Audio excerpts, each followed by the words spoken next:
Guys, I think I need to leave the city. I look too approachable for Chicago.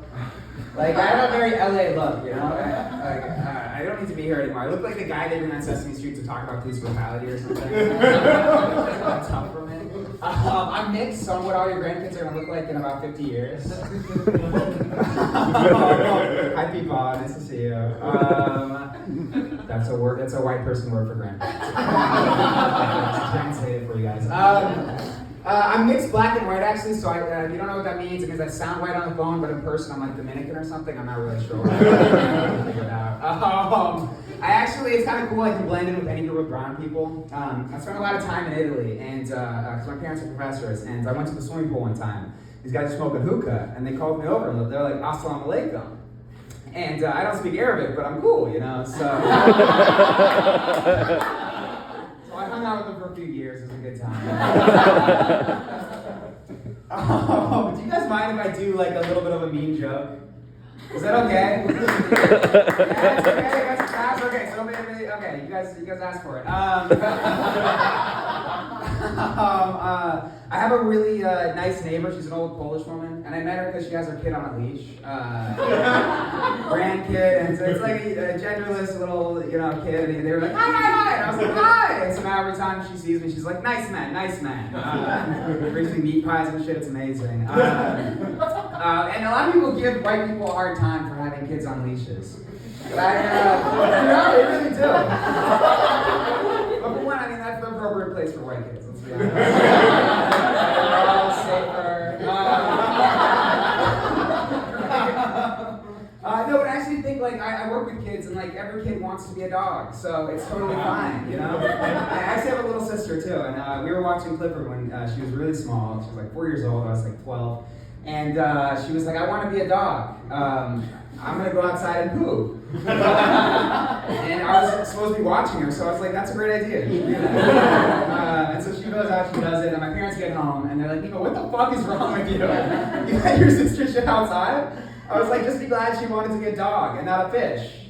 Like Casey Anthony's kid. Oh, well, we don't believe women in here. That's messed up, guys.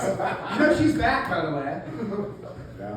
Casey, not the kid. The kid's dead. She should have had that kid on a leash. That's all I'm saying, okay? That's all I'm saying. Yeah, so you asked for it. I'm sorry. Somebody in here has drowned a kid. There's enough people in here. It's I think 11 out of 12 planes has a physician on it. 11 out of 12 comedy rooms has somebody has drowned a kid. Okay, it's it's a rule. You gotta follow it. No, so I took a lot of flights this year. Well, actually last year, in the last few months, I took a lot of flights. And I took 6 flights, and on 2 of them, somebody passed out. It was really fucking wild. Yeah. The first one was on a United airplane. And I had my sleep mask on, my headphones, my N95, so I'm totally unapproachable, and I got a tap on my shoulder. The flight attendant's like, hey, are you a doctor? I'm like, no. The guy next to me is like, I'm a doctor. She's like, I was talking to him actually. But this guy goes and helps this lady. She passed out from altitude sickness or something like that. A few minutes later, they brought another doctor from first class. They're like, we got a better doctor. This time I got back to his seat. This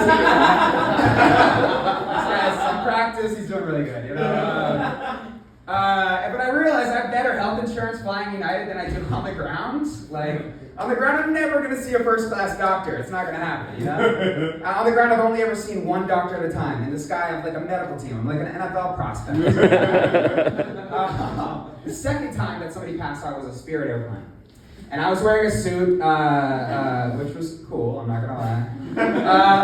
And similar situation, flight attendant's like, is anybody a doctor on the plane?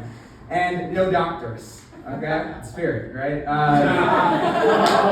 Right? It's not a surprise. You're like, anybody a nurse? No nurses. This guy raises his hand, he's like, I'm a lifeguard.